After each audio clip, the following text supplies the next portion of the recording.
লিফটের দরজা খুলতেই আমার বউকে হাসি মুখে মোবাইলে কথা বলতে বলতে একটি আবাসিক হোটেল থেকে নেমে যেতে দেখে আমি চমকে উঠলাম। আমার বউ অবশ্য আমাকে খেয়াল করেনি, কিন্তু তাকে আমি খেয়াল করেছি।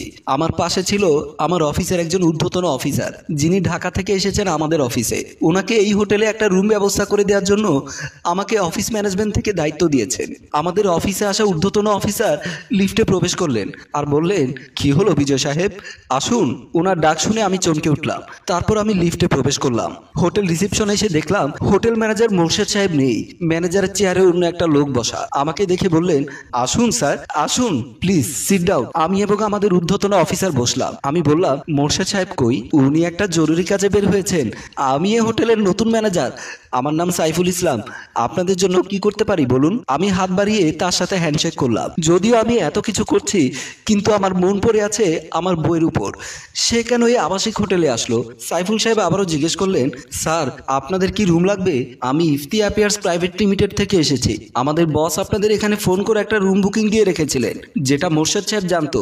তারপর নতুন ম্যানেজার রেজিস্ট্রি খাতা খুলে দেখতে লাগলেন। খাতা চেক করার এক পর্যায়ে বললেন, আপনার নাম কি মিস্টার মমিন সাহেব? আমার পাশে বসা আমাদের ঊর্ধ্বতন অফিসার মমিন সাহেব বলল, জি আমি মমিন সাহেব, কিন্তু আমি তো চেয়েছিলাম 5 স্টার মানের কোনো হোটেল। সরি স্যার, আমাদের এই জেলা টাউনে এর চাইতে ভালো মানের কোনো হোটেল নেই। তবে আপনার কোনো সমস্যা হবে না, এখানে সব ধরনের ব্যবস্থা আছে। হোটেল ম্যানেজারের মুখে সব ধরনের ব্যবস্থার কথা শুনে আমার আবারও আমার স্ত্রীর কথা মনে পড়ে গেল। আমার স্ত্রী তো কোনো সার্ভিস করে না, তাহলে কেন সেই হোটেলে আসলো? তার তো এমন টাইমে হোটেলে আসার কথা না। তাহলে কি আমার স্ত্রী বিপদগামী হয়ে গেছে? ঠিক আছে, কি আর করব, একটা রাত মাত্র থাকবো, দিন ভালো থেকে একটা রুম দিন। আমাদের ঊর্ধ্বতন অফিসার মুখে এমন কথা শুনে আমি আবারও বাস্তবে ফিরে আসলাম। হোটেলের নতুন ম্যানেজার হোটেল বয়কে ডাক দিলেন, ফাহিম একটু এদিকে আসো। একটু পরে দেখলাম হোটেল বয় এসে সবাইকে সালাম দিল। ওনাকে 301 নাম্বার রুমটাতে নিয়ে যাও, আর ওখানে সাবান, শ্যাম্পু, টুথপেস্ট, টুথব্রাশ, জুতো, তাওয়াল এন্ড মিনারেল ওয়াটার সবকিছু আছে কিনা দেখবে। যদি না থাকে সবকিছুর ব্যবস্থা করে দেবে। ওকে স্যার, এগুলো নিয়ে আপনার কোনো টেনশন করতে হবে না। প্লিজ আপনি আসুন আমার সাথে। আর শোনো, এর বাইরেও যদি স্যারের কিছু লাগে ওগুলোর ব্যবস্থা করে দেবে। হোটেল ম্যানেজারের মুখে এর বাইরেও কিছু যদি লাগে কথাটা শুনে আমার আবারও আমার বউয়ের কথা মনে পড়ে গেল। আমি শুনেছি কিছু কিছু হোটেলে নাকি চাইলে এক রাতের জন্য বউ পাওয়া যায়। তাহলে কি আমার বউ কারো শয্যাশায়ী হওয়ার জন্য এখানে এসেছিল? ভাবতেই নিজের প্রতি নিজের ঘৃণা জন্মেছে। ঠিক আছে বিজয় সাহেব, তাহলে আমি রুমে যাচ্ছি, কাল গাড়ি পাঠিয়ে আমাকে নিয়ে যাবেন, বলেই আমার ঊর্ধ্বতন অফিসার রিসেপশন রুম থেকে চলে গেলেন। আমি দাঁড়িয়ে ওনাকে সম্মান জানালাম। আবারও বসে ম্যানেজারকে জিজ্ঞেস করলাম, আচ্ছা আপনাদের এখানে সবকিছুর ব্যবস্থা বলতে কি কি বোঝাচ্ছেন?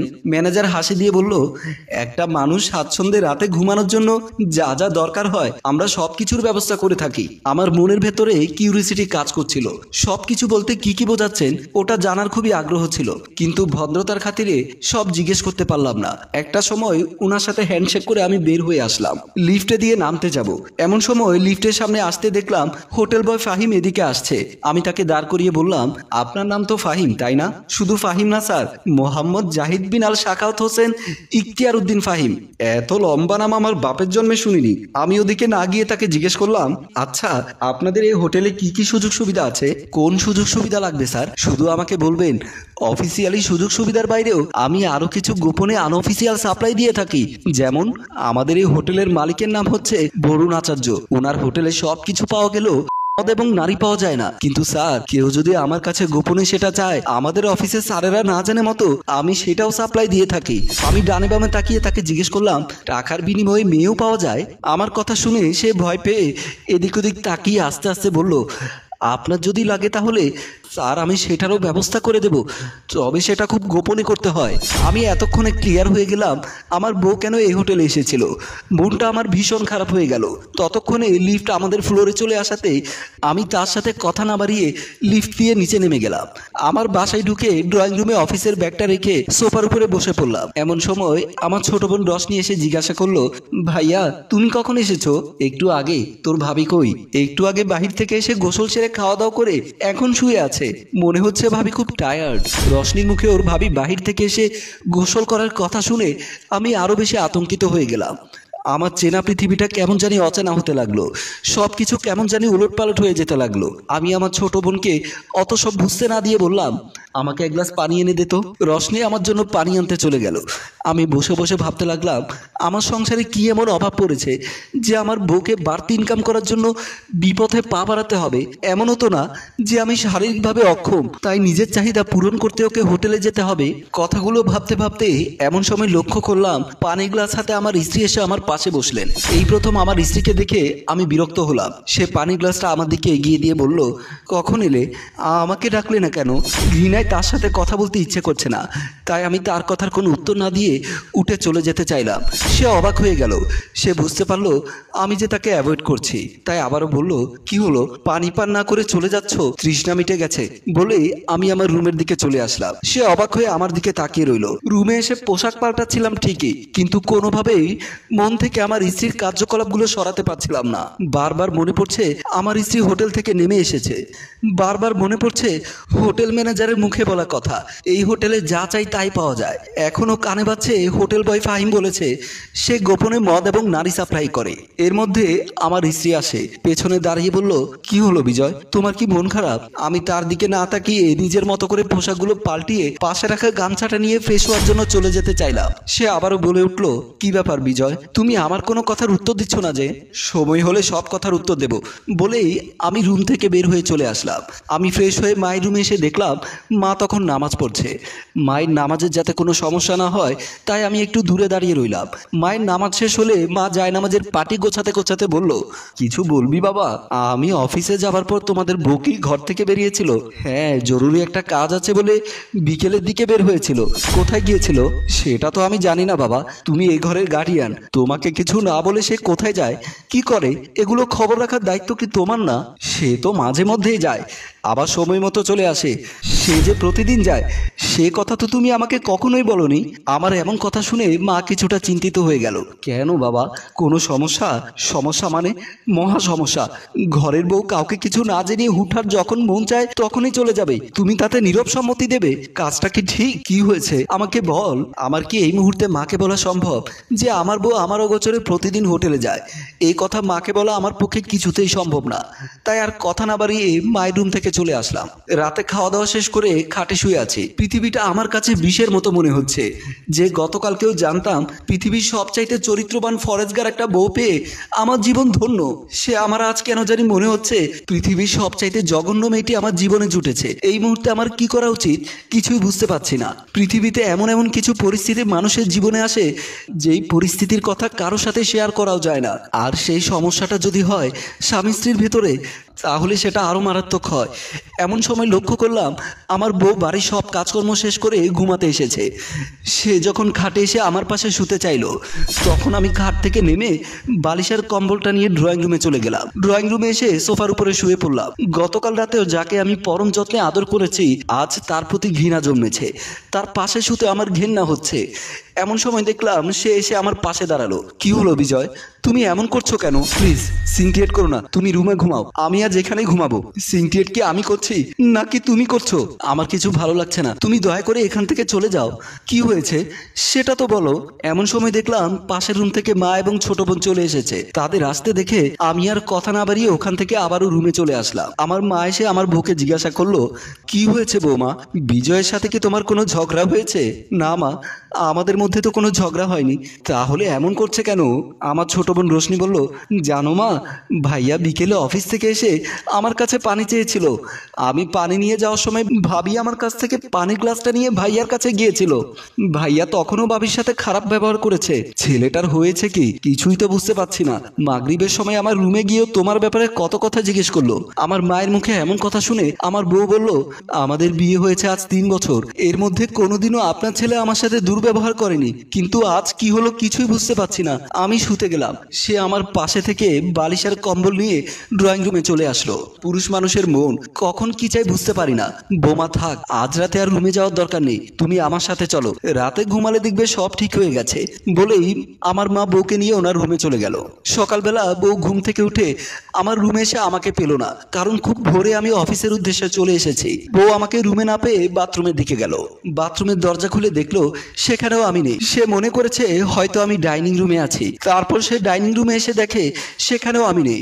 ডাইনিং রুমে আমার মা এবং আমার ছোট বোন নাস্তা করছিল। মা, আপনার ছেলেকে কোথাও দেখছি না। কি বলো, বিজয় রুমে নেই?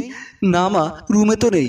আমি মনে করেছিলাম বাথরুমে, সেখানেও নেই। তারপর বেলকুনি, বাসার ছাদ, সব জায়গায় খুঁজেছি, কোথাও আপনার ছেলেকে দেখতে পাচ্ছি না। এত সকাল সকাল ছেলেটা গেল কোথায়? এই রশনি, তোর ভাইয়াকে একটা ফোন করে দেখতো। রশনি মোবাইলটা নিয়ে আমাকে কল দিল। আমি তখন অফিসে বসে কাজ করছিলাম। রশনির কল দেখে রিসিভ করলাম। হ্যালো ভাইয়া, আসসালামু আলাইকুম। ওয়ালাইকুম আসসালাম। ভাইয়া তুমি কোথায়? অফিসে। রনি আমার মুখে অফিসের কথা শুনে মাকে বলল, মা, ভাইয়া নাকি অফিসে। কই দেখি, এদিকে দে তো, আমি একটু কথা বলি। মা রশনির হাত থেকে মোবাইল নিয়ে আমাকে বলল, কি রে বাবা, তুই সাত সকালে কাউকে না জানিয়ে অফিসে চলে গেলি, ব্যাপার কি? অফিসে অনেকগুলো কাজ জমে গেছে, তাই সাত সকালে এসে কাজ ধরেছি। এই প্রথম আমি মায়ের সাথে মিথ্যে কথা বললাম। তাই বলে তুই কাউকে না জানিয়ে অফিসে চলে যাবি? মা, এখন কাজের অনেক চাপ, আমি তোমার সাথে পরে কথা বলবো। এই বলে আমি মোবাইলের লাইন কেটে দিলাম। আসলে আমার মনের উপর যে চাপ যাচ্ছে সেটা আমি মাকে বুঝতে দিতে চাই না। এই মুহূর্তে আমার কি সিদ্ধান্ত নেওয়া উচিত সেটাই আমি বুঝতে পারছি না। এমন একটা সিচুয়েশন আছে, না পারছি কারো সাথে শেয়ার করতে, না পারছি নিজে সহ্য করতে। তাই আবারও নিজেকে কাজের ভেতরে ডুবিয়ে রাখার জন্য কাজ শুরু করলাম। অফিস থেকে ফিরে ড্রয়িং রুমে ঢুকতেই দেখতে পেলাম হোটেলের সেই ম্যানেজারকে। উনি আমার বাড়িতে এসে আমার মা বোনের সাথে কথা বলছিলেন। পাশে দাঁড়ানো আমার স্ত্রী বলল, এদিকে এসো, তোমাকে পরিচয় করিয়ে দেই। হোটেলের নতুন ম্যানেজার বলল, তোর থেকে পরিচয় করিয়ে দিতে হবে না, ওনার সাথে আমার আগে থেকেই পরিচয় আছে। হোটেল ম্যানেজার মুখে আমার বউকে তুই করে সম্বোধন করতে দেখে আমি আরো বেশি অবাক হয়ে গেলাম। শুনেছি খারাপ জায়গার মানুষগুলো একে অন্যকে তুই করে সম্বোধন করে। আমার স্ত্রীকেও উনি তুই করে সম্বোধন করাতে আমার পায়ের রক্ত মাথায় উঠে গেল। আমি কোনো কথা না বলে নিজের রুমের দিকে চলে আসলাম। আমার রুমে এসে আমি পোশাক পাল্টাচ্ছিলাম। এমনিতে সারাদিন গেছে টেনশনের উপর, তার উপর যদি সেই টেনশন আমার ঘরে চলে আসে তাহলে তো আর কোনো কথা নেই। রাগে ক্রোধে ইচ্ছে করছে মাথাটা দেয়ালের সাথে মারি। এমন সময় দেখলাম আমার স্ত্রী আমার পেছনে এসে দাঁড়িয়ে গেছে। কি ব্যাপার, আমি তোমাকে ওনার সাথে পরিচয় করিয়ে দিতে চাইলাম, তুমি পরিচয় না হয়ে চলে আসলে কেন? একজন হোটেল ম্যানেজারের সাথে পরিচয় হওয়ার কি আছে? উনি হোটেল ম্যানেজার হলে ওনাকে এভাবে তাচ্ছিল্য করার কোনো অধিকার তোমার নেই। একজন দালালের জন্য তুমি আমার সাথে তর্ক করছো? মুখ সামলে কথা বলো বিজয়, কাকে তুমি দালাল বলছো? দালালকে দালাল না বলে কি বলবো? তোমাকে উনি কাস্টমার দেয় বলে তুমি ওনাকে সম্মান করতে পারো, আমি ওনাকে সম্মান করার প্রশ্নই আসে না। বিজয়, তুমি না জেনে না শুনে একটা মানুষের নামে এভাবে মিথ্যে অপবাদ দিতে পারো না। আমার জানার আর বাকি কি আছে? তুমি গোপনে গেলেও আজকে আমি নিজের চোখে দেখেছি তুমি হোটেল থেকে বের হতে। আমার কথা শুনে প্রিয়া কিছুটা অবাক হয়ে গেল। আমি কি বলতে চাচ্ছি সেটা নিশ্চয়ই সে বুঝে গেছে। ওয়েট, তুমি নিশ্চয়ই দেখেছো আমি ওই হোটেল থেকে নামছিলাম, কিন্তু আমি হোটেলে কি জন্য গিয়েছি সেটা তো শোনো। এই হোটেলের ম্যানেজার হচ্ছে আমার চাচাতো ভাই, যে চাচাতো ভাইয়ের কথা তোমাকে আমি প্রায় সময় বলতাম। আমি আজ খবর পেলাম আমার চাচাতো ভাই আমাদের পার্শ্ববর্তী হোটেলের ম্যানেজার হিসেবে জয়েন করেছে।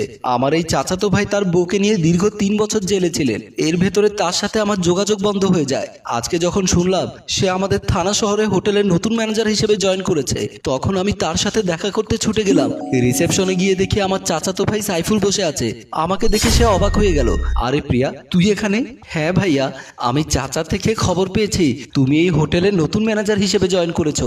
আমার মুখে চাচার কথা শুনে আমার চাচাতো ভাই সাইফুল মন খারাপ করে বলল, ওই মানুষটার কথা আমার সামনে মুখে আনবি না। ভাইয়া, চাচা নিজের কৃতকর্মের জন্য অনুতপ্ত। চাচা সব ভুলে তোমাকে আর তোমার বউকে ঘরে তুলতে চায়। পূর্ব আকাশে সূর্য উত্তর দিকে উদিত হতে পারে, কিন্তু মোমেন চৌধুরীর সাথে আমার আর কোনো সম্পর্ক কোনোদিনও হবে না, সেটা মনে রাখিস। তুমি কি নিজের জন্মদাতা পিতাকে অস্বীকার করতে পারবে? অবশ্যই পারবো, কারণ উনি আমার সাথে কি করেছে সেটা তো তোরা কেউ জানিস না। কি করেছে তুই তো নিশ্চয়ই শুনেছিস। আমি আমাদের ঘরের চাকরানি জেসিকে বিয়ে করেছি। হ্যাঁ, যার জন্য চাচা তোমাকে আর তোমার বউকে ঘর থেকে বের করে দিয়েছিল। শুধু ঘর থেকে বের করে দিয়ে ক্ষান্ত হননি, আমাকে আর জেসিকে উনি জেলেও ঢুকিয়েছেন। কি বলো ভাইয়া? শোন তাহলে সেই ঘটনা। আমি জেসিকে কাজী অফিস থেকে বিয়ে করে নিয়ে ঘরে ঢুকলাম, তখন দেখলাম বাবা ড্রয়িং রুমে পায়চারি করছে। আমি আর জেসি ড্রয়িং রুমে গিয়ে বাবার থেকে দোয়া নেওয়ার জন্য বাবাকে সালাম করতে চাইলাম। বাবা পা সরিয়ে বলল, যে ছেলে আমার মান সম্মানের কথা চিন্তা না করে একজন চাকরানিকে বিয়ে করতে পারে, তাকে অন্তত আমি আর যাই করি দোয়া করতে পারি না। বাবা, জেসি এখন আর আমাদের ঘরে চাকরানি নেই, সে এখন ঘরের পুত্রবধূ। তুই তাকে বিয়ে করে বউয়ের স্বীকৃতি দিলেও একজন চাকরানিকে আমি কখনো আমার পুত্রবধূর স্বীকৃতি দিব না। তুমি যদি আমার স্ত্রীকে পত্রপথে স্বীকৃতি না দাও তাহলে আমি এই ঘর ছেড়ে চলে যাব। বাস, সাইফুল, বাহ, তোকে জন্ম দিয়ে লেখাপড়া শিখিয়ে মানুষ করার এই প্রতিদান দিলি। তুই যদি তোর সিদ্ধান্তে অটল থাকতে পারিস তাহলে আমিও মমিন চৌধুরী আমার সিদ্ধান্তে অটল। প্রয়োজনে তোকে আমি তেজ্যপুত্র করব, তবু একটা চাকরানীকে আমার পুত্রবধূ হিসেবে আমি কখনোই মেনে নেব না। প্রয়োজনে আমি তাকে নিয়ে রাস্তায় ভিক্ষা করে খাবো, তবুও তার যে হাত আমি ধরেছি সে হাত ছাড়বো না। বের হয়ে যা এক্ষুনি আমার বাড়ি থেকে, বের হয়ে যা। আমি যখন জেসির হাত ধরে ঘর থেকে বের হয়ে যেতে চাইলাম তখনই বাবা আমাকে থামিয়ে দিয়ে বলল, শোন, তোর মা মারা যাওয়ার আগে কিছু গহনা রেখে গিয়েছিল। আমাকে বলেছিল আমি যেন ওই গহনাগুলো তার ছেলের বউয়ের হাতে তুলে দেই। পুত্রবধূ হিসাবে আমি তাকে স্বীকৃতি না দিলেও তুই যেহেতু ওকে বিয়ে করেছিস তাহলে গহনাগুলো জেসির প্রাপ্য। দাঁড়া, তোর মায়ের গহনাগুলো এনে দিচ্ছি। বলেই বাবা রুমের ভেতরে চলে গেল। জেসি আমাকে বলল, আমাকে বিয়ে করে আজ আপনি তেজ্যপুত্র হলেন, আমার জন্য আপনার এই পরিণতি আমি মেনে নিতে পারবো না। যা হবার হয়ে গেছে, আপনি আমাকে তালাক দিয়ে দিন, আপনি আপনার বাবার কাছে থেকে যান। দেখো জেসি, যে কথা বলেছ ওই কথা আর কখনোই মুখে আনবে না। আমার জন্ম তোমার জন্য, বাঁচলে একসাথে বাঁচবো, মরলে একসাথেই মরবো। এমন সময় দেখলাম আমার বাবা হাতে করে কিছু গহনা এনে জেসির হাতে দিতে চাইলো। জেসি গহনাগুলো হাতে না নিয়ে বলল, আমার গহনা লাগবে না, আমাদেরকে শুধু আপনি একটু দোয়া করিয়েন। সন্তানের প্রতি পিতামাতার দোয়া সবসময় থাকে। তুমি যদি এই গহনাগুলো না নাও তাহলে সাইফুলের মৃত মায়ের আত্মা কষ্ট পাবে। মায়ের আত্মা কষ্ট পাওয়ার কথা শুনে জেসি অনিচ্ছা সত্ত্বেও গহনাগুলো হাতে নিল। তারপর আমার বাবাকে সালাম করে বের হয়ে গেল। আমরা ঘর থেকে বের হওয়ার পরে বাবা ওনার সকল কুকর্মের অংশীদার অ্যাডভোকেট সাব্বির কাজের কাছে গেলেন। অ্যাডভোকেট সাহেব ওনার চেম্বারে বসে কাজ করছিলেন। বাবাকে দেখে সালাম দিলেন। আসসালামু আলাইকুম চৌধুরী সাহেব। আসেন আসেন, বসুন, তারপর বলুন আপনার কি সেবা করতে পারি। ওয়ালাইকুম আসসালাম। আমার ছেলেকে মিথ্যে মামলায় ফাঁসাতে হবে। কাকে বললেন? আমার ছেলে সাইফুলকে। তারপর উনি আমার সমস্ত ঘটনা অ্যাডভোকেট সাহেবকে খুলে বলতে লাগলেন। আমার বাবার মুখে সমস্ত ঘটনা শোনার পরে অ্যাডভোকেট সাহেব বললেন, ফাঁসানো যাবে, তবে কয় বছর জেল করাতে চান? ন্যূনতম 3 থেকে 4 বছর জেল হয় মতো ওরকম একটা মামলা ওদেরকে ফাঁসিয়ে দিন। তাহলে চলেন আমার সাথে। কোথায়? থানায়। এরপর বাবা এবং অ্যাডভোকেট সাহেব মিলে আমাদের থানায় গেলেন। থানায় দায়িত্বরত অফিসার বাবাকে অ্যাডভোকেট সাহেবকে দেখে বললেন, আসুন আসুন অ্যাডভোকেট সাহেব, আবার কার ব্যাপারে মামলা করতে আসলেন? আসলে বাবার অ্যাডভোকেট সাহেব মিলে বিভিন্ন মানুষকে মিথ্যে মামলায় ফাঁসায়, এটা এলাকার সবাই জানে। থানায় দায়িত্বরত ডিউটি অফিসারের কথা শুনে অ্যাডভোকেট সাহেব সব ঘটনা খুলে বললেন। বাবাও বাকি ঘটনা খুলে বলতে লাগলেন। সব ঘটনা শোনার পর থানার দায়িত্বরত অফিসার বলল, আপনারা কোনো চিন্তা করবেন না, আমার দিকে একটু খেয়াল রাখবেন, বাকিটা আমিই করছি। এমন মামলা দেব যেন 3-4 বছর জেল খাটে। তারপর ওরা হাসাহাসি করতে লাগলেন। এইদিকে আমি আর জেসি একটা রেস্টুরেন্টে রাতের খাবার শেষ করে বসে বসে চিন্তা করছিলাম আজকের রাতটা কোথায় গিয়ে থাকবো। জেসি বলল, সব মেয়েদের বাসর রাত হয় কত ধুমধাম করে, অথচ আমার এমন কপাল বাসর রাতটা যাচ্ছে রাস্তায় রাস্তায়। চিন্তা করো না, সব কিছু ঠিক হয়ে যাবে। এখন কোথায় যাবে বলে ঠিক করেছো? কোথাও যেতে হবে না, আপাতত থানায় চলে। কথাটা শুনে ঘাড় ঘুরিয়ে তাকাতেই দেখলাম একজন পুলিশ অফিসার আমাদের সামনে এসে বললেন, মানুষের বাড়িতে ডাকাতি করে রেস্টুরেন্টে এসে ভালো মন্দ খাওয়া হচ্ছে তাই না? কি বলছেন অফিসার? আমরা কেন মানুষের ঘরে ডাকাতি করব? ডাকাতরা মানুষের ঘরে ডাকাতি করে কেন? আমার কাছে নির্দিষ্ট অভিযোগ আছে। তোমরা দুজন স্বামী স্ত্রী সেজে এক প্রবাসীর বাড়িতে ডাকাতি করে তাদের স্বর্ণ গহনা সব নিয়ে এসেছো। দেখি তোমার ভ্যানিটি ব্যাগটা দাও। বলেই জেসির সাথে থাকা ভ্যানিটি ব্যাগটা কেড়ে নিয়ে নিলেন। তারপর ব্যাগ খুলে বাবার দেয়া স্বর্ণগুলো হাতে নিলেন। এই তো পাওয়া গেছে ডাকাতি হওয়া স্বর্ণ, এবার থানায় চলো।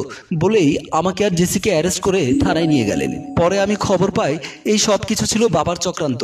জানো ভাইয়া, এরপর তোমাকে আমরা অনেক খোঁজাখুঁজি করেছি, কোথাও তোমার কোনো খবর পাইনি। চাচাকে জিজ্ঞেস করলে চাচা বলেছিল তুমি নাকি তোমাদের ঘরের চাকরানিকে নিয়ে কোথায় পালিয়েছো, সেটা চাচা জানে না। আচ্ছা ওসব এখন বাদ দে, এখন বলতো সংসার কেমন চলছে? খুব সুখে আছি ভাইয়া। আজ সন্ধ্যায় আসো না আমার বাসায়, তোমার সাথে বিজয়ের পরিচয় করিয়ে দেবো। ঠিক আছে, তুই ঠিকানাটা দিয়ে যা, আমি সন্ধ্যায় তোর বাসায় যাব। তারপর আমি ভাইয়াকে আমাদের বাসার ঠিকানাটা দিয়ে ভাইয়া থেকে বিদায় নিয়ে চলে আসলাম।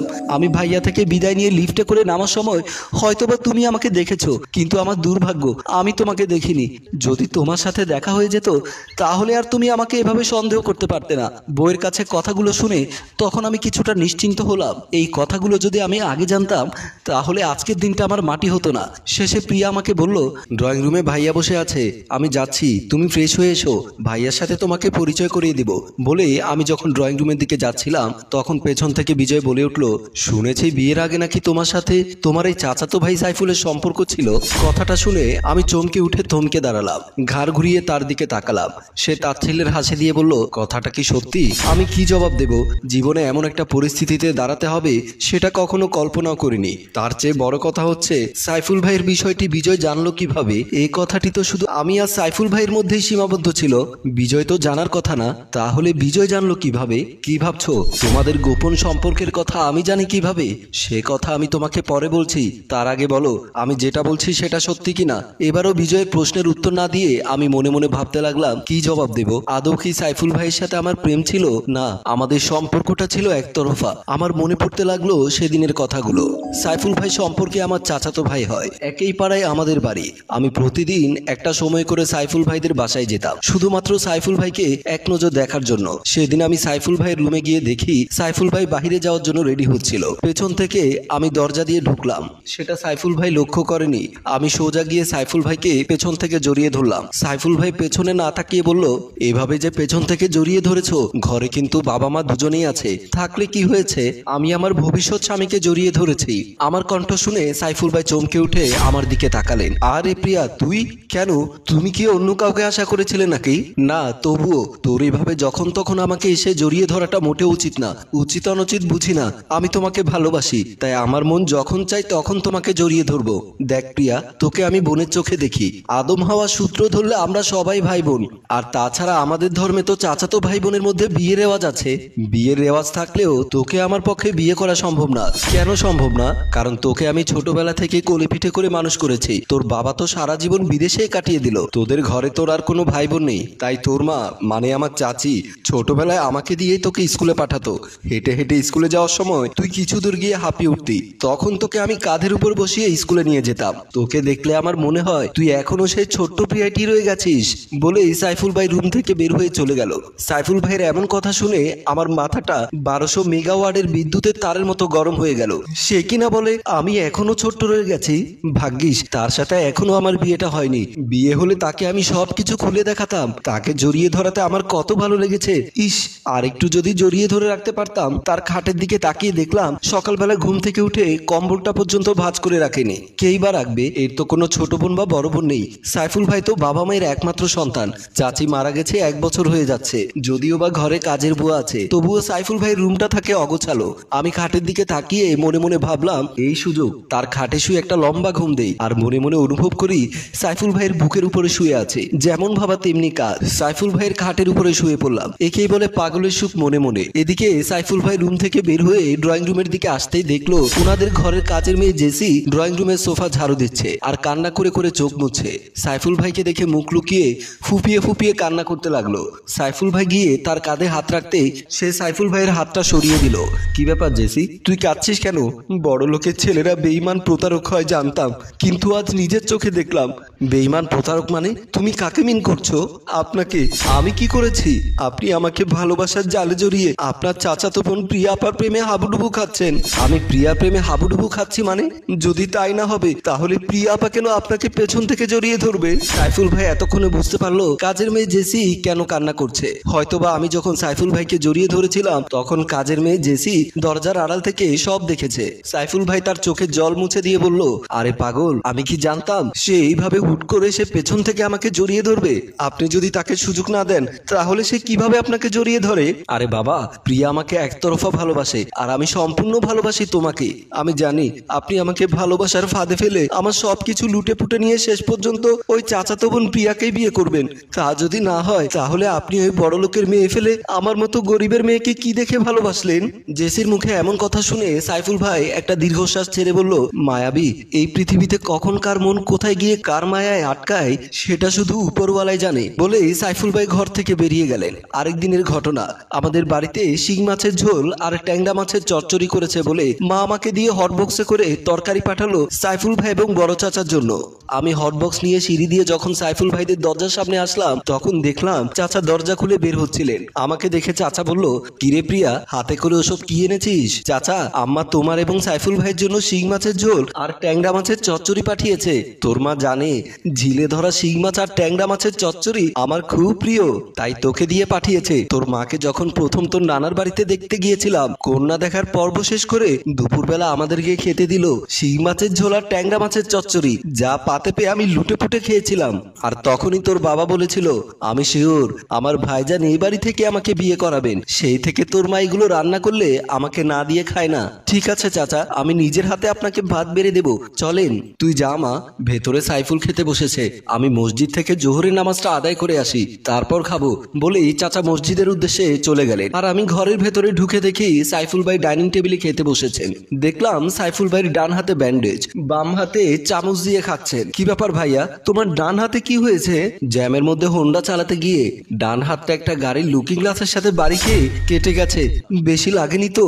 তেমন গুরুতর সমস্যা না, শুধুমাত্র 3টা সেলাই করেছে। কেটে গিয়ে 3টা সেলাই করেছে, তাকে তুমি বলছো গুরুতর সমস্যা না? আল্লাহ, তোমার হাতটা না কেটে যদি আমার হাতটা কেটে নিত তাহলে আমি অতটা কষ্ট পেতাম না। আমার মুখে এমন কথা শুনে রান্নাঘর থেকে এবারের কাজের মেয়ে জেসি আর চোখে তাকাচ্ছে আর লুচির মতো ফুলছে। আমার সেদিকে ভ্রুক্ষেপ নেই। আমি বললাম, বাম হাতে চামচ দিয়ে কি খাওয়া যায়? এসো আমি তোমাকে খাইয়ে দিচ্ছি বলে আমার হাত ধুয়ে ভাতের প্লেটটা হাতে নিয়ে এক এক লোকমা করে ভাইয়ার মুখে তুলে দিচ্ছি। ভাইয়া বলল, কি দরকার আছে তোর হাতে খাওয়ানোর? চামচ দিয়ে তো আমি ভালোই খাচ্ছিলাম। তুমি বললে হবে? আমার একটা দায়িত্ব আছে না? ভবিষ্যতে তোমার আমার বিয়ে হলে তো সবকিছুর দায়িত্ব আমাকেই নিতে হবে। এখন থেকে না হয় দায়িত্ব পালন করা শুরু করলাম। আমি যখন এই কথাগুলো বলছিলাম তখন জেসি রাগে ক্রোধে আরো ফোঁস করতে লাগলো। রাগ সামলাতে না পেরে রান্নাঘরের চামচ দিয়ে হাড়ি পাতিলগুলো বাড়ি দিতে লাগলো। আমরা মনে করেছি সে হাড়ি পাতিল পরিষ্কার করছে। আমি লোকমার পর লোকমা ভাইয়ার মুখে তুলে দিচ্ছি আর ভাইয়ার মায়া ভরা চেহারা দিকে অপলক দৃষ্টিতে তাকাচ্ছি। এভাবে খাওয়াতে খাওয়াতে কখন যে পুরো প্লেটের ভাত শেষ করে ফেলেছি সেটা খেয়ালই করলাম না। ভাইয়াকে ভাত খাওয়ানো শেষ হওয়ার পর হঠাৎ মনে পড়লো আমি তো উনাদের জন্য আনা শিং মাছের ঝোল আর ট্যাংরা মাছের চচ্চড়ি ভাইয়াকে খেতে দেয়নি। হাই হাই ভাইয়া, আম্মু তোমাদের জন্য শিং মাছের ঝোল আর ট্যাংরা মাছের চচ্চড়ি পাঠিয়েছিল, আমি তো তোমাকে এগুলো খেতেই দেইনি। সমস্যা নেই, রাতে খাবো, এখন ফ্রিজে রেখে দে। রান্নাঘর থেকে জেসি বলল, এই ফ্রিজে জায়গা নেই, আব্বা রুমের ডিপ ফ্রিজে রাখতে বলুন। এই প্রথম কাজের মেয়ে জেসির মুখে চাচাকে আব্বা ডাক শুনে আমার কেমন জানি খটকা লাগলো। কোন আব্বার কথা বলছো জেসি? উনার আব্বার কথা বলছি। ও আচ্ছা ভাইয়া, তুমি তাহলে রুমে যাও, আমি চাচার রুমে ডিপ ফ্রিজে বক্সটা রেখে আসি বলে আমি চাচার রুমের দিকে আসলাম। চাচার রুমে বক্সটা রেখে আমি যখন সাইফুল ভাই রুমের দিকে আসছিলাম এমন সময় রুমের ভেতর থেকে তর্কাতর্কি শব্দ পেলাম। আমি দরজার আড়ালে দাঁড়িয়ে শুনতে লাগলাম কাজের মেয়ে জেসি বলল, উনি কোন অধিকারে তোমার মুখে ভাতের লোকমা তুলে দেবে? তুমি বোঝার চেষ্টা করো জেসি, প্রিয়া আমার চাচাতো বোন, একজন ভাইয়ের মুখে তার বোন খাবার তুলে দিতে পারে। তুমি উনাকে বোনের চোখে দেখলেও উনি তো তোমাকে নিয়ে স্বপ্ন বুনে, সেটা একান্তই তার ব্যক্তিগত ব্যাপার। আমি তো তাকে নয় তোমাকেই ভালোবাসি। সাইফুল ভাইয়ের মুখে কাজের মেয়েকে ভালোবাসার কথাটা শুনে আমি প্রচন্ড রকমের একটা ধাক্কা খেলাম। আমার কেমন জানি মনে হচ্ছিল পায়ের নিচ থেকে মাটি সরে যাচ্ছে। আমার চেনা পৃথিবীটা কেমন জানি ওলটপালট হয়ে যেতে লাগলো। বুকের পাঁজরগুলো একটা একটা করে ভেঙে যেতে লাগলো। এই জন্যই বুঝি সাইফুল ভাই আমাকে ভালোবাসে না, উনি ভালোবাসে উনার ঘরের কাজের মেয়ে জেসিকে। সামান্য একটা কাজের মেয়ের কাছে আমার ভালোবাসা পরাজিত হলো। আমি আর ওখানে এক মুহূর্ত দাঁড়ালাম না, ওড়না দিয়ে মুখ চেপে কান্না করতে করতে আমাদের বাড়িতে চলে আসলাম। বাসায় ঢুকে নিজের বিছানার উপর পড়ে অনেক কান্নাকাটি করলাম। ছোট থেকে যাকে নিয়ে স্বপ্ন বুনেছি সে কিনা ভালোবাসে অন্য মেয়েকে। ও আল্লাহ, বুকের ভেতর যখন একটা সুন্দর হৃদয় দিলে তাহলে কেন আজ সে হৃদয়ে আগুন জ্বালিয়ে দিলে? যাকে ছাড়া আমি আমার অস্তিত্ব কল্পনা করতে পারি না সে কিনা ভালোবাসে কাজের মেয়েকে। নিজের প্রতি নিজের একরকম ঘৃণা জন্ম নিল। সেদিন চোখের জল গড়িয়ে এসে বুকের ভেতর লেখা সাইফুল ভাইয়ের নামটা মুছে দিয়ে গেল। এর এক সপ্তাহ পরে তুমি যখন তোমার মা বোন নিয়ে আমাকে দেখতে গেলে তখন চাচার পাশে বসে আমি তোমার মুখের দিকে তাকাচ্ছিলাম। তখন তোমার মুখ দেখে আমার জন্য মনে হলো আমার জন্ম সাইফুল ভাইয়ের জন্য নয়, তোমারই জন্য। তাই চাচা যখন আমাকে জিজ্ঞাসা করলো, কিরে মা, তোর কি ছেলে পছন্দ হয়েছে? আমি তখন হালকা হালকা মাথা নাড়িয়ে বুঝিয়ে দিলাম আমি তোমাকে বিয়ে করতে রাজি। তখন তোমার মা বলল, আলহামদুলিল্লাহ ভাইজান, আমার ছেলে যখন আপনার ভাতিজিকে পছন্দ করেছে, আবার আপনার ভাতিজিও যখন আমার ছেলেকে বিয়ে করতে রাজি আছে, তাহলে আর দেরি করে লাভ কি? ওর মাকে ডাকুন, বিয়ের কথাটা ফাইনাল করে ফেলি। তখন আমার চাচা বলেছিল, প্রিয়ার বাবা আমার ছোট ভাই, তার সাথে গত রাতে আমার মোবাইলে কথা হয়েছে, আমি যেখানে মত দেব সেখানে সে না করবে না। তবু ওর মাকে ডাকলে ভালো হতো না? এতক্ষণ তো ওর মা আপনাদের সাথে সব কথা বলেছে, এখন আপনাদের জন্য খাবার রেডি করতে গেছে, আপনারা ইচ্ছে করলে এখনই আংটি বদল করে ফেলতে পারেন। তখন তোমার মা আংটি হাতে দিয়ে বলল, দে বাবা, বৌমাকে আংটিটা পরিয়ে দে। আর যখন তুমি আংটিটা পরিয়ে দেওয়ার জন্য আমার হাতটা স্পর্শ করেছিলে তখন চোখের পলকে আমার মন প্রাণ সব তোমার প্রতি দুর্বল হয়ে গেল। এরপরেই তো তোমার সাথে আমার বিয়েটা হয়ে গেল। তাহলে তুমি কিভাবে বলতে পারো সাইফুল ভাইয়ের সাথে আমার সম্পর্ক ছিল? হয়তো তোমার ভালোবাসাটা একতরফা ছিল, কিন্তু আমি অতটা মাইন্ড করিনি। তবুও রক্তে মাংসে গড়া মন, সত্যিটা জানার ইচ্ছে ছিল, তাই তোমাকে জিজ্ঞাসা করেছিলাম। আচ্ছা এবার বলো, এত সব খবর তুমি জানো কিভাবে? এ কথা তো আল্লাহর দুনিয়াতে আমি আর সাইফুল ভাই ছাড়া আর কেউ জানে না। অপরাধী যখন অপরাধ করে তখন কিছু না কিছু এভিডেন্স রেখে যায়। একতরফা ভালোবাসায় অপরাধ কোথায়? আমি তো তোমাকে অপরাধী বলিনি, তুমি বলেছো বিয়ের আগে সাইফুল ভাইয়ের প্রতি তোমার দুর্বলতার কথা আমি জানি কিভাবে? হ্যাঁ, সেটা তো তোমার জানার কথা না। আমি কিভাবে জানি তাহলে শোনো। সেদিন আমি যখন অফিসে যাওয়ার জন্য রেডি হয়ে দরজার সামনে এলাম, তখন আমার ছোট বোন রশনি এসে আমাকে বলল, ভাইয়া কাল স্কুলে অ্যানুয়াল পরীক্ষার ফি জমা দিতে হবে। কোচিং এ 3 মাসের ফি বাকি। কোচিং এর স্যার বলেছে আগামীকাল যদি বকেয়া টাকা নিয়ে না যায় তাহলে আমাকে আর পড়াবে না। সামনে ফাইনাল পরীক্ষা, এই মুহূর্তে যদি আমি কোচিং না করি তাহলে নির্ঘাত ফাইনাল পরীক্ষা খারাপ হবে। দেখ রশনি, আজ মাসের 13 তারিখ। গত মাসে বেতন পেয়ে মায়ের চিকিৎসার খরচ করিয়েছি। এখন আমার পকেট একদম খালি। তুই স্যারকে বুঝিয়ে সুঝিয়ে আর কয়টা দিন অপেক্ষা করা, তারপর না হয় আমি অফিসের অ্যাকাউন্ট থেকে অগ্রিম মাসের বেতন চাইবো। স্যারেরা মানবে না। তুমি যেভাবেই পারো আজ অফিস থেকে আসার সময় আমার পরীক্ষার ফি এবং কোচিং এর ফি নিয়ে আসবে, না হয় কাল থেকে আমি ক্লাসে যাব না। কথাগুলো বলে এই রশনি রাগ করে আমার সামনে থেকে চলে যেতে চাইলো। আমি ডাকলেও সে আমার নিষেধ শুনলো না। এমন সময় মা ভাঙা পায়ে খুঁড়িয়ে খুঁড়িয়ে ডাক্তারের দেওয়া প্রেসক্রিপশনটা হাতে নিয়ে এসে বলল, বাবা বিজয়, ডাক্তারের দেয়া সব ওষুধ তো খেয়ে ফেললাম, তবুও তো আমার পাটা ভালো হলো না। আমার মনে হয় আরো 1 সপ্তাহ ওষুধ খেতে হবে। পারলে অফিস থেকে আসার সময় ওষুধগুলো নিয়ে আসিস। কিছুদিন আগে না তুমি আর তোমার বউ ডাক্তারকে পুনরায় দেখাতে গিয়ে ঔষধ এনেছিলে? সব ওষুধ কি এর মধ্যে শেষ হয়ে গেছে? ডাক্তার বলেছিল একসাথে 15 দিনের ঔষধ নিতে, কিন্তু প্রিয়ার হাতে নাকি টাকা ছিল না, তাই সে 15 দিনের পরিবর্তে 7 দিনের ঔষধ নিয়েছিল। এখন তুই বাকি 7 দিনের ওষুধগুলো আনলে পুরো কোর্স কমপ্লিট হবে। গতবার তোমরা যে 7 দিনের ওষুধ নিয়েছিলে ওখানে কত টাকা এসেছিল? ওষুধের দাম এসেছিল 2670 টাকা। ধর বাবা, প্রেসক্রিপশনটা হাতে নে। আমি আর বেশিক্ষণ দাঁড়িয়ে থাকতে পারছি না। আমি রুমে গেলাম বলেই মা আবারও খুঁড়িয়ে খুঁড়িয়ে নিজের রুমে চলে গেলেন। মায়ের মুখে এতগুলো টাকার কথা শুনে আমার পিলে চমকে উঠলো। একদিকে রশনির পরীক্ষার ফি, কোচিং এর বেতন, অন্যদিকে মায়ের জন্য ওষুধ লাগবে। আমার গলা শুকিয়ে আসলো, তাই তোমাকে ডাক দিয়ে বললাম, প্রিয়া আমার জন্য 1 গ্লাস পানি নিয়ে আসো তো। তুমি পানির গ্লাস হাতে নিয়ে এসে বললে, একটু আগে না তুমি নাস্তা করলে?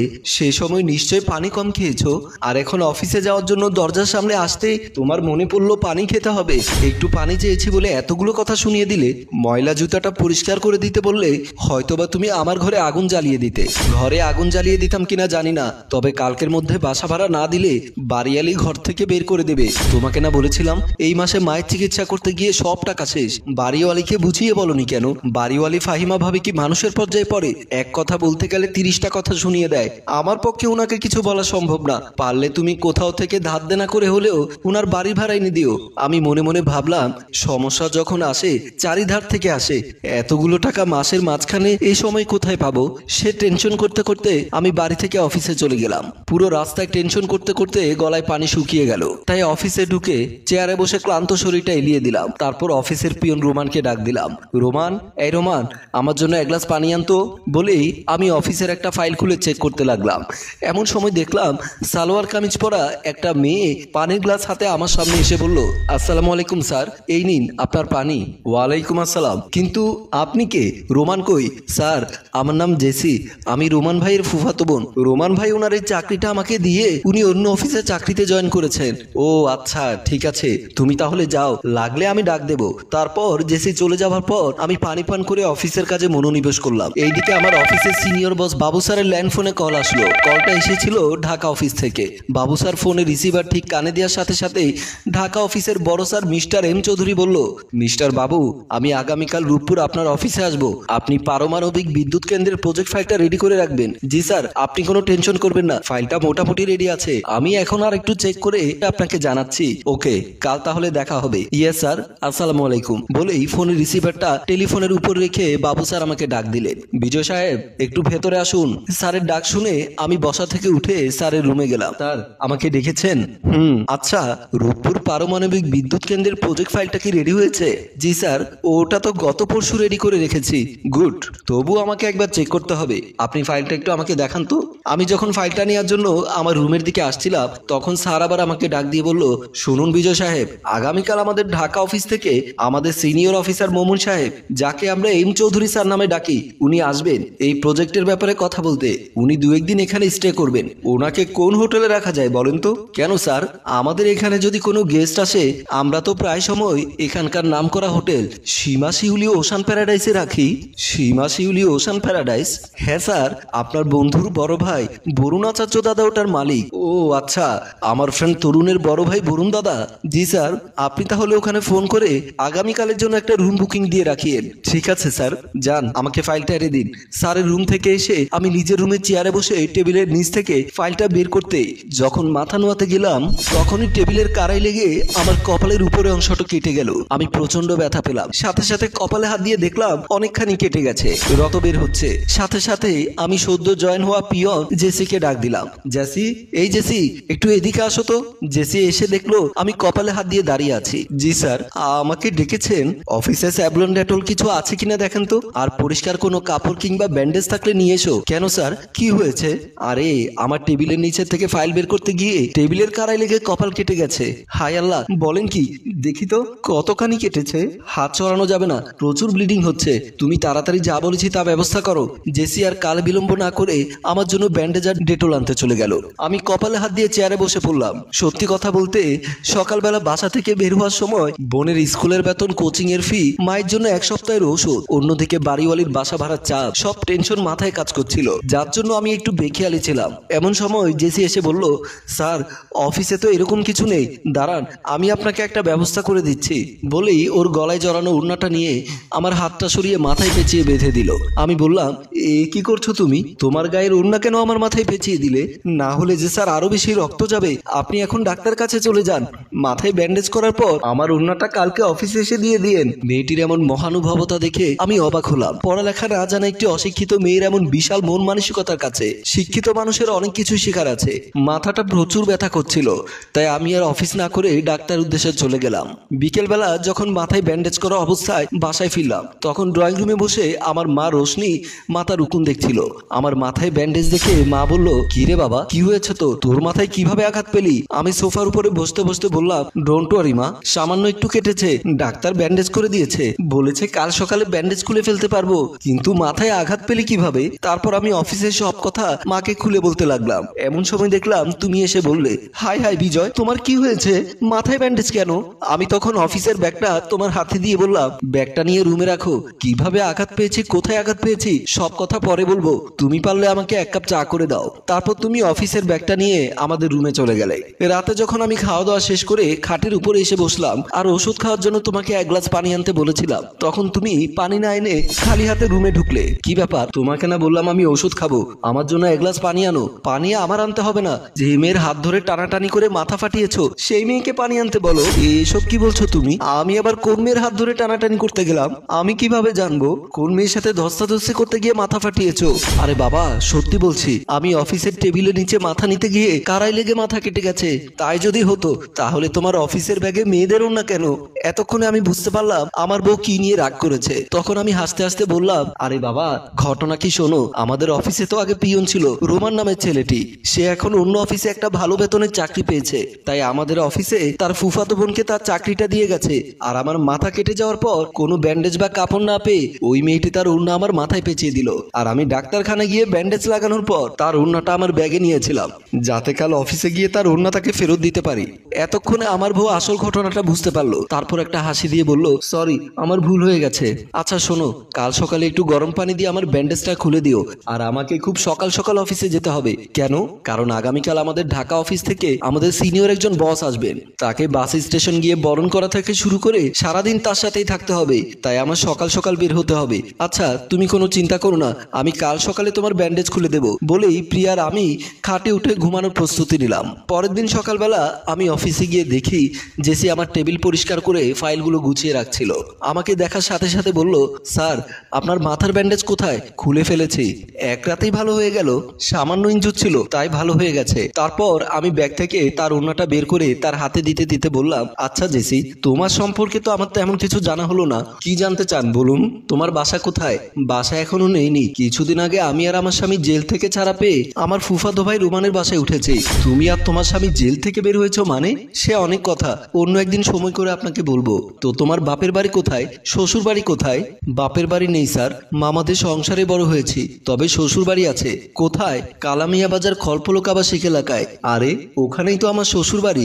কি বলেন স্যার? হ্যাঁ, তোমার শ্বশুর বাড়ি কোনটা? তারপর জেসি তার জীবনে ঘটে যাওয়া সব কথা আমাকে খুলে বলতে লাগলো। সব কথা বলতে বলতে সেখানে তোমার সাথে সাইফুলের সম্পর্কের কথাটাও খুলে বলেছিল। সে খুব সহজ সরল মেয়ে বলে তোমার আর সাইফুলের বিষয়টা আমার কাছে হাইড করেনি। আমি যখন তার কথাগুলো শুনছিলাম এমন সময় বাবু স্যার রুম থেকে আমায় ডাক দিলেন। আমি জেসিকে বললাম, তোমার স্বামীর কথা আমার স্ত্রী আমাকে বলেছিল, কিন্তু সাইফুল ভাইকে ভালোবাসার কথাটা আমার কাছে হাইড করেছে। সেই বিষয়ে তোমার সাথে পরে কথা বলবো, এখন স্যার আমাকে ডাকছে, তুমি যাও, আমি স্যারের রুমে যাই। বলেই আমি আমার রুম থেকে স্যারের রুমে গেলাম। স্যারের রুমে গিয়ে দেখি আমাদের ঢাকা অফিসের ঊর্ধ্বতন কর্মকর্তা এম চৌধুরী ওখানে বসে আছেন। আমি দুজনকে দেখেই সালাম দিলাম। আসসালামু আলাইকুম স্যার। বাবু স্যার সালামের জবাব দিয়ে বলল, মিস্টার বিজয়, ইনি হচ্ছে আমাদের ঢাকা অফিসের ঊর্ধ্বতন কর্মকর্তা। আপনি আজ সারাদিন ওনাকে সময় দেবেন, আর বিকেলের দিকে সব কাজ শেষ করে স্যারকে সীমা শিউলি ওশান প্যারাডাইস হোটেলে পৌঁছে দেবেন। Okay sir. তারপর স্যারকে নিয়ে সারাদিন বিভিন্ন প্রজেক্টের সাইটে ঘুরলাম। সব কাজ শেষ করে বিকেলে যখন স্যারকে নিয়ে সীমা শিউলি ওশান প্যারাডাইস হোটেলে লিফটের সামনে গেলাম, তখন তোমাকে দেখলাম ওই লিফট থেকে কার সাথে মোবাইলে কথা বলতে বলতে বের হচ্ছিলে। তারপর সব ঘটনা তো তোমার আমার সবারই জানা। এবার কি তোমার সন্দেহ দূর হয়েছে? প্রিয়ার মুখে এমন কথা শুনে আমি একটা হাসি দিয়ে বললাম, দূর হয়েছে। তাহলে এবার ফ্রেশ হয়ে ড্রয়িং রুমে আসো, সাইফুল ভাইয়ের সাথে তোমাকে পরিচয় করিয়ে দেই। ওকে, তুমি যাও, আমি আসছি। প্রিয়া ড্রয়িং রুমে চলে যাবার পর আমি একটা দীর্ঘশ্বাস ফেলে পোশাক পাল্টাতে লাগলাম, আর ভাবতে লাগলাম চোখের দেখায় সবকিছু সত্যি না। সত্যটা জানতে হলে ঘটনার ভেতরে ঢুকতে হয়। হ্যালো ভিউয়ার্স, এখানে আমাদের গল্পের চতুর্থ পর্বটি শেষ হলো। এটি ছিল আমাদের এই এপিসোডের শেষ পর্ব। যারা প্রথম, দ্বিতীয়, তৃতীয় পর্ব দেখেননি তারা দয়া করে এই পেজের নিচের দিকে যান, ওখানেই সব পর্ব দেওয়া আছে। সব পর্ব দেখার পর আপনি এই গল্পের আসল স্বাদ পাবেন। গল্পটি ভালো লাগলে শেয়ার করে দেওয়ার জন্য অনুরোধ রইল। ধন্যবাদ।